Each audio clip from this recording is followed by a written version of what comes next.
وَإِذَا قِيلَ لَهُمُ اتَّبِعُوا مَا أَنزَلَ اللَّهُ قَالُوا بَلْ نَتَّبِعُ مَا أَلْفَيْنَا عَلَيْهِ آبَاءَنَا أَوَلَوْ كَانَ آبَاؤُهُمْ لَا يَعْقِلُونَ شَيْئًا وَلَا يَهْتَدُونَ وَمَثَلُ الَّذِينَ كَفَرُوا كَمَثَلِ الَّذِي يَنْعِقُ بِمَا لَا يَسْمَعُ إِلَّا دُعَاءً وَنِدَاءً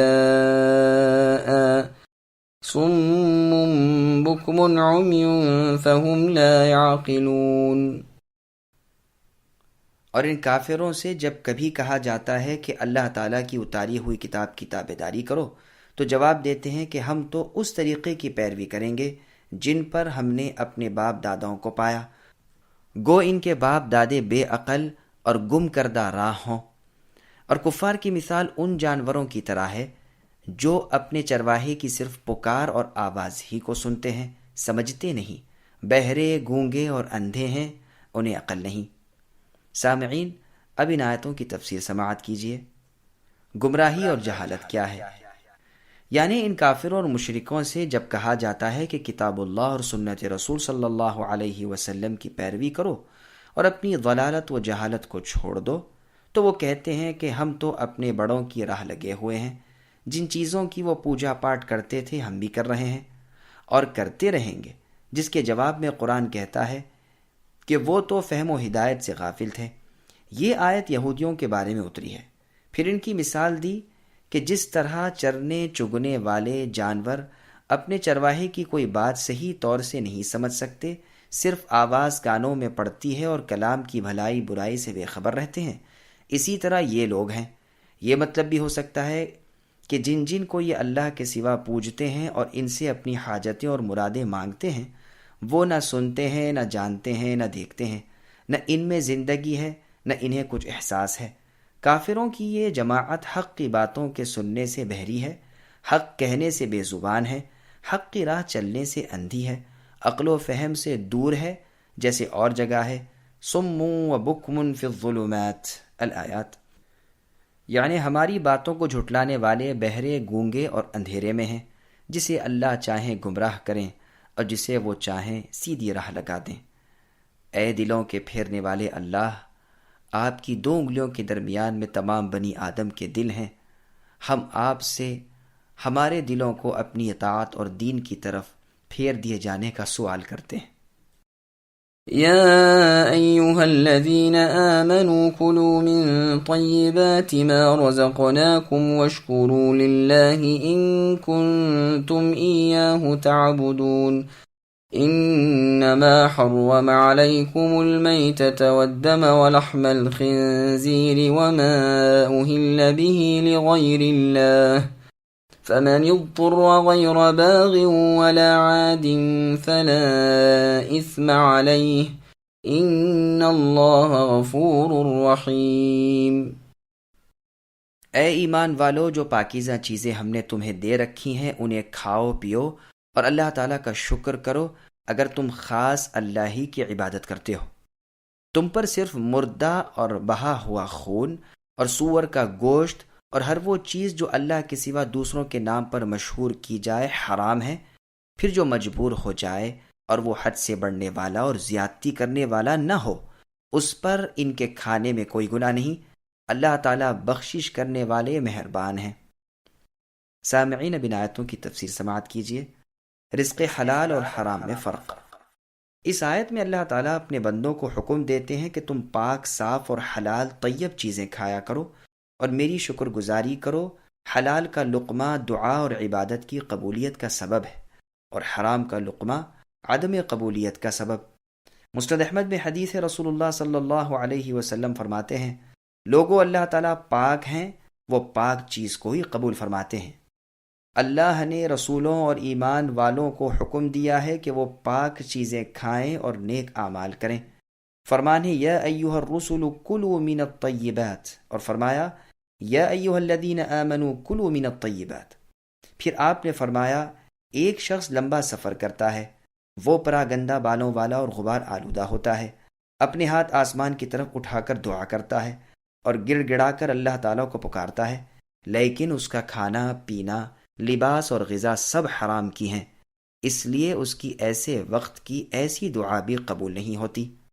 حلال چیزوں کا ذکر کرنے کے بعد پھر حرام چیزوں کا بیان ہو رہا ہے کہ تم پر مردار جانور جو اپنی موت آپ مر گیا ہو، جسے شرعی طور پر ذبح نہ کیا گیا ہو، حرام ہے، خواہ کسی نے اس کا گلا گھونٹ دیا ہو، یا لکڑی اور لٹ لگنے سے مر گیا ہو، یا کہیں سے گر کر مر گیا ہو، یا دوسرے جانوروں نے اپنے سینگ سے اسے ہلاک کیا ہو، یا درندوں نے اسے مار ڈالا ہو، یہ سب میتہ یعنی مردار میں داخل ہیں اور حرام ہیں۔ لیکن اس میں سے پانی کے جانور مخصوص ہیں، وہ اگرچہ خود بخود مر جائیں تاہم حلال ہیں۔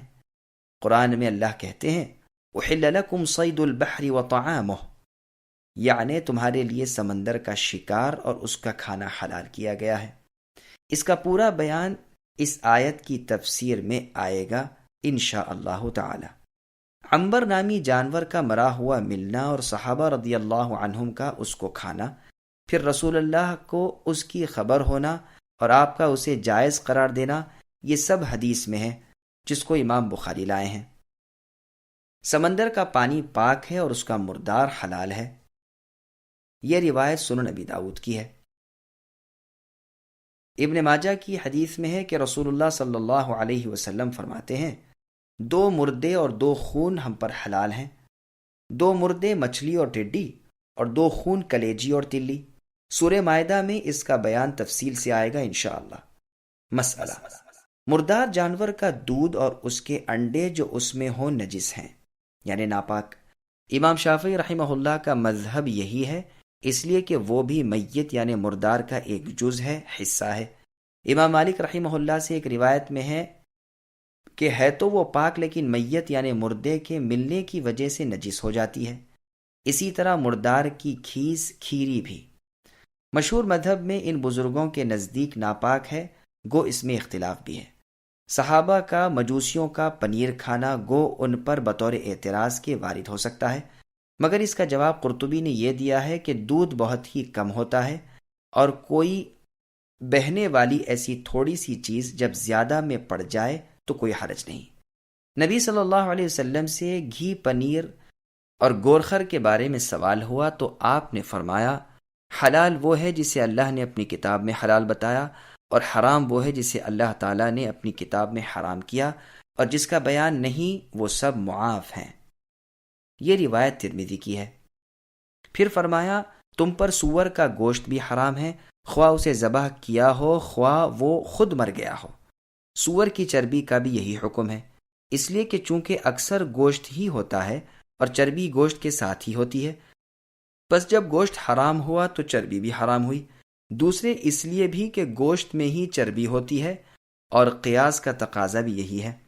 پھر آگے اللہ نے فرمایا کہ وہ چیز جو اللہ تعالیٰ کے سوا کسی اور کے نام پر مشہور کی جائے وہ بھی حرام ہے۔ جاہلیت کے زمانے میں کافر لوگ اپنے معبودان باطلہ کے نام پر جانور ذبح کیا کرتے تھے جنہیں اللہ تعالیٰ نے حرام قرار دیا۔ ایک مرتبہ ایک عورت نے گڑیا کے نکاح پر ایک جانور ذبح کیا تو حسن بصری رحمہ اللہ نے فتویٰ دیا کہ اسے نہ کھانا چاہیے، اس لیے کہ وہ ایک تصویر کے لیے ذبح کیا گیا ہے۔ عائشہ رضی اللہ عنہا سے سوال کیا گیا کہ عجمی لوگ جو اپنے تہوار اور عید کے موقع پر جانور ذبح کرتے ہیں اور مسلمانوں کو بھی اس میں سے ہدیہ بھیجتے ہیں، ان کا گوشت کھانا چاہیے یا نہیں؟ تو فرمایا اس دن کی عظمت کے لیے جو جانور ذبح کیا جائے اسے نہ کھاؤ، ہاں ان کے درختوں کے پھل کھاؤ۔ پھر اللہ تعالیٰ نے ضرورت اور حاجت کے وقت جبکہ کچھ اور کھانے کو نہ ملے ان حرام چیزوں کا کھا لینا مباح کیا ہے۔ ارشاد فرمایا جو شخص بے بس ہو جائے اور وہ باغی، سرکش اور حد سے بڑھ جانے والا نہ ہو تو اس پر ان چیزوں کے کھانے میں گناہ نہیں، اللہ تعالیٰ بخشش کرنے والے مہربان ہیں۔ باغن اور عادن کی تفسیر میں مجاہد رحمہ اللہ فرماتے ہیں ڈاکو یا رہزن، مسلمان بادشاہ پر چڑھائی کرنے والا، سلطنت اسلام کا مخالف اور اللہ کی نافرمانی میں سفر کرنے والا مراد ہے۔ ایسے لوگوں کے لیے اس اضطرار کے وقت بھی حرام چیزیں حرام ہی رہتی ہیں۔ غیر باغن کی تفسیر مقاتل ابن حیان رحمہ اللہ یہ بھی کرتے ہیں کہ وہ اسے حلال سمجھنے والا نہ ہو اور اس میں لذت اور مزہ کا خواہش مند نہ ہو، اسے بھون بھان کر لذیذ بنا کر اچھا پکا کر نہ کھائے، بلکہ جیسا تیسا صرف جان بچانے کے لیے کھائے اور اگر ساتھ لینا چاہے اتنا لے لے کہ زندہ رہ سکے اور حلال چیز کے ملنے تک باقی نہ رہے۔ جب حلال چیز مل گئی تو اسے پھینک دے۔ ابن عباس رضی اللہ عنہما فرماتے ہیں اسے خوب پیٹ بھر کر نہ کھائے۔ مجاہد رحمہ اللہ فرماتے ہیں کہ جو شخص اس کے کھانے کے لیے مجبور کر دیا جائے اور بے اختیار کر دیا جائے اس کا بھی یہی حکم ہے۔ مسئلہ: ایک شخص بھوک کی شدت سے بے بس ہو گیا اور اسے ایک مردار جانور نظر آ گیا اور ساتھ ہی کسی دوسرے کی حلال چیز بھی نظر آ گئی جس میں نہ رشتے کا ٹوٹنا ہے نہ ایذا دہی ہے، تو اسے اس دوسرے کی چیز کو کھا لینا چاہیے، مردار نہ کھائے۔ پھر آیا اس چیز کی قیمت یا وہ چیز اس کے ذمے رہے گی یا نہیں، اس میں دو قول ہیں، ایک یہ کہ رہے گی، دوسرے یہ کہ نہ رہے گی۔ نہ رہنے والوں کے قول کی تائید میں یہ حدیث جو ابن ماجہ میں ہے کہ عباد ابن شرحبیل غبری رضی اللہ عنہ کہتے ہیں ہمارے ہاں 1 سال قحط سالی پڑی۔ میں مدینہ گیا اور ایک کھیت میں سے کچھ بالیاں توڑ کر چھیل کر چبانے لگا اور تھوڑی سی بالیاں اپنی چادر میں باندھ کر چل پڑا۔ کھیت والے نے دیکھ لیا اور مجھے پکڑ کر مارا پیٹا اور میری چادر چھین لی۔